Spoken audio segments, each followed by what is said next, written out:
the newest episode of Dirk Gently's Holistic Detective Agency came on last night, and some questions are kind of starting to be answered. Yeah, and then some more questions are being raised. Of course, as is the nature of things. Right now, but we did learn a little bit about some interesting characters. Right, now let's start off, first of all, in last week's podcast, we talked about the first episode of Dirk Gently. We failed to mention that he won the lottery right before the show was over. Yeah.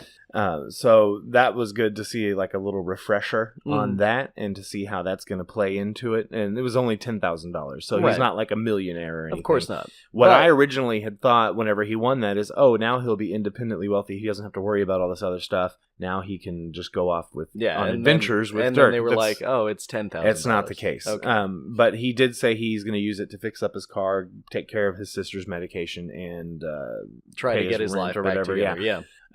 So we found the missing girl. Yeah. And she, apparently, her soul is in the body of a dog, and vice versa. Yeah. Yeah. And she's being held in this weird dude's house, who I swear is inspired by a YouTube character named Mr. Plinkett from Red Letter Media, their YouTube channel. And the reason I'm so convinced about this is because Max Landis, the first time I had ever even become aware of who he was, Max Landis, who the showrunner of Dirk Gently, actually guest starred on an episode of Best of the Worst with the guys from Red Letter Media on their channel. And so that's kind of like YouTube culture bleeding into mainstream culture, and I love it. Yeah. So if you've seen this last episode of Dirk Gently and you've never heard of Mr. Plinkett, look it up. It's Plinkett.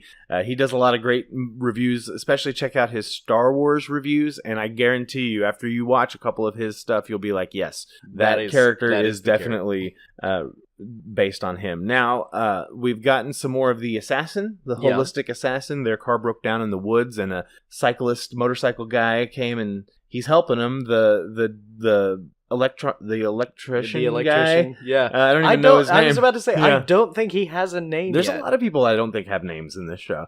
But the electrician guy, he talked her out of killing this guy at first. And then it turns out that this guy really was a bad guy. Until he fixed the car. And then said, we gonna kill you. Mm-hmm.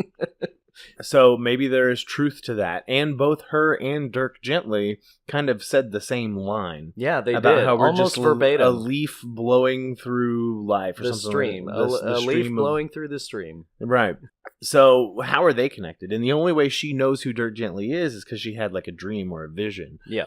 About him. So maybe she's like the yin to his yang. Potentially. But we also learned that there are a bunch more of these holistic people through that little weird governmental underground scene. Right. And speaking of governmental underground people, one of the FBI agents is dead. Yeah. And it's the one that I actually recognized. Right. From Married with Children? Yeah.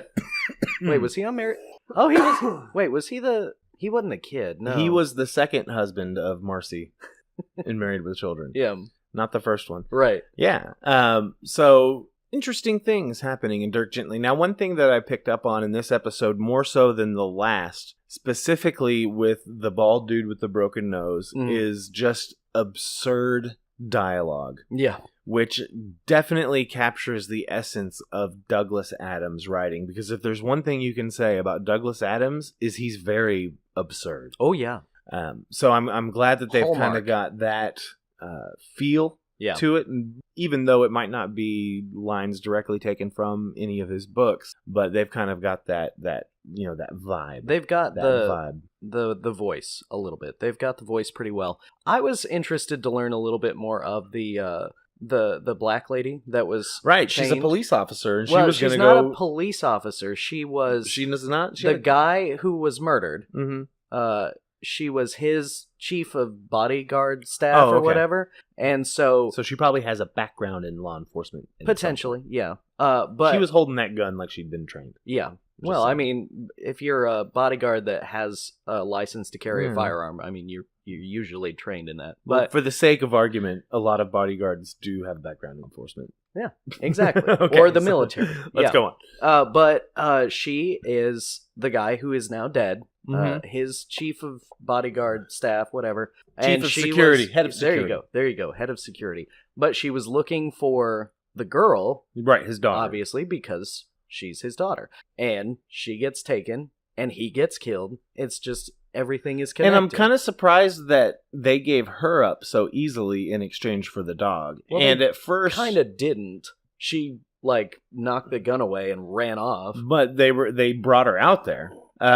Yeah, which, for a while, why would they? Yeah, who knows? But for a while, Todd wasn't convinced that the dog and the girl switched souls. But then something happens before he accidentally drops the dog over the bridge, and the FBI guys get themselves shot. Yeah.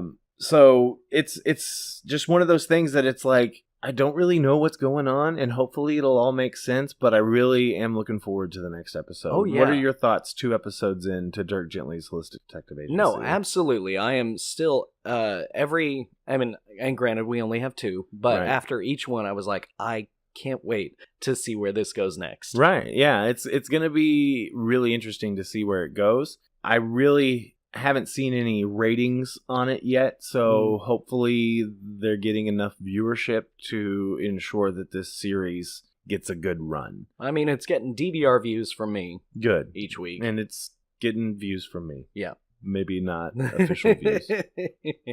Well, I'll watch it twice. Right? Well, you know the whole like Nielsen ratings thing? Yeah. I got a thing in the mail that asked me to be a Nielsen person. Yeah. And it, I don't have cable.